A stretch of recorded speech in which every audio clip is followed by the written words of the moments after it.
children were the hardest hit, Atika. Some really, really horrifying statistics in this report. In some areas, they lost 18% of children under the age of 5. Overall, half of the 258,000 people that died in the 2011 famine here were under 5 years old.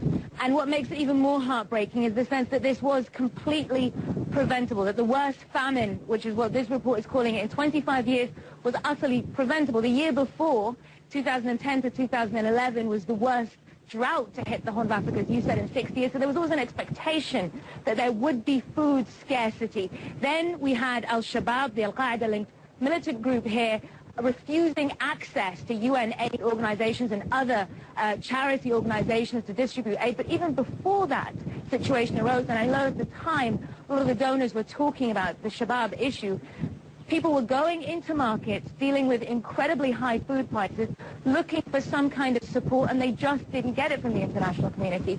Oxfam, an aid agency that's been very, very vocal about this in the past, came out today and said, Tika, that famine is not a natural phenomena. It is a political catastrophe, and that's what happened here. The hope is that there is a lesson to be learned. When you speak to aid organizations, even when you speak to donors, they always say that the most difficult aid money to get is for preventing situations like this, that it's difficult to get countries and international organizations to open their pockets until the situation is dire. The hope is that seeing those figures, 30,000 people dying every single month here at the height of this catastrophe, hopefully seeing those figures will make people quicker to act the next time.